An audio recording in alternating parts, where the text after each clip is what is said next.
All right, so for section 6.2, small scale summary, here I'm on sheet 15.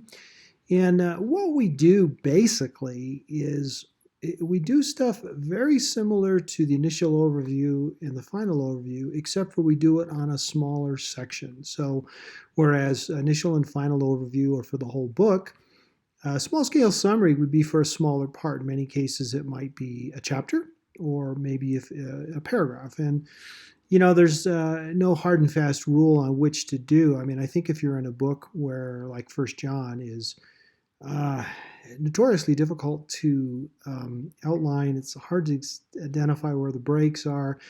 Yeah, just do it on chapters, But if you're doing something like the Epistle to James, James is it's very chunky. He talks about one thing for a bit and then abruptly changes subject and then talks about something else and abruptly changes subjects. And so in James, the paragraphs just scream out, I am a paragraph. So if I was doing James, I would probably summarize just paragraph by paragraph. And I was doing First John, I'd probably do it chapter by chapter.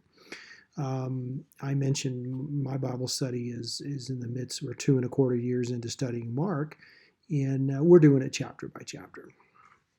Anyway, what we do for small scale summary is we want to come up with a 1 to 2 page summary, and limiting it to 1 to 2 page is very strategic. If it's 4 pages or more, it's not a summary. And especially with an epistle, I mean, most of the epistles are less than 4 pages. So we really want to go 1 or 2 pages. And pretty much what you want are the things here I've got in 6.2.1. You work the funnel where you do an outline where you try to hit the high points, then you do a summary sentence, key verse, title, keyword, memory verse, and then what we haven't talked about so far is argument or paraphrase, and we'll talk about those in a second. And then you sort of summarize your application. So usually what I'll do is for this part for applications is I'll go through all my OCIAs and I'll kind of pick the ones that were really significant, the more significant ones. All right, so let's talk about an argument then. That's really the major part of small scale summary.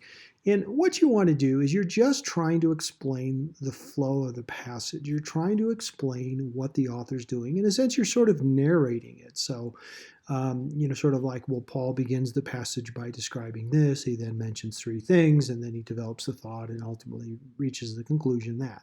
That's an argument. It's very much like writing a commentary. I mean, if you write a nice argument, that pretty much is going to be like what commentary writers do.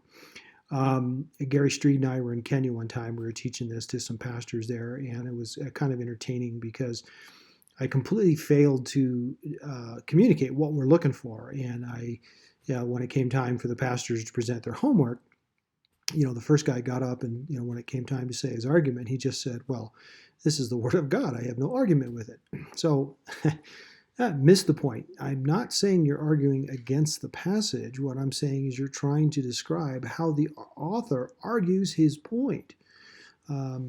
Anyway, so that's important. Now, moving on to page 16, what you see then is sometimes we'll do a argument, or sometimes you can do a paraphrase. And what you want to do there, it's a very similar thing, but rather than narrating the flow, you sort of rewrite it in your own words, and typically quite a few more words, and make it really abundantly clear what's happening. So, for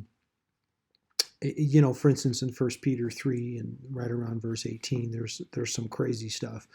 And what you would do in your paraphrase is you would, in your study, you would have made your interpretation as to what he's saying, and you would say it in completely different words so that the reader wouldn't even know there's a problem. You just would sort of explain the answer.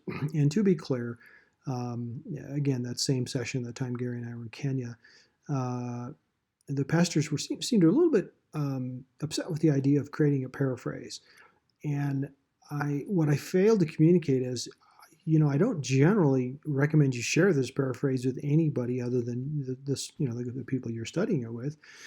I'm not saying, hey, create a competitor to the Living Bible and the Message. I'm not saying that. I'm just saying, for your study as an active learning exercise, you create this paraphrase just to sort of force you to think it through. Let's see, 623 on page 16. The goal here is to rewrite the text in your own words so as to solve the problems you encountered in such a way that the reader never even becomes aware of them. In Appendix L, I've got a sample paraphrase. And, you can have some fun with this. The important thing is to really, sort of make it clear. If you like, you can use slang. You can do it like in a New York accent if you like. Hey, what this guy does here is he starts off talking about this. And they say, what do you know? He says, no, he's talking about this. I mean, you can do that if you want.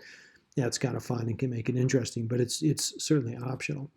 And as I already said, the paraphrase is for your own use. Now, what I've got here in the bottom of sheet 16 is, a small scale example of how a small scale summary might be formatted. I've got here the passage and the title and the summary sentence, then my outline, keywords. Now, notice here, this is, I said keyword and then great, there's 3 words. All these rules are guidelines. In this case, I really felt like there was 3. I have my memory verse or a key verse, memory verse, have a nice argument. And then in this case, I have a single application, which for this passage was just a very one I was, kind of aware of. It was front of mind when I was doing this chapter. At any rate, so that's the story on the detail study. Hope that helps, and we will see you next time.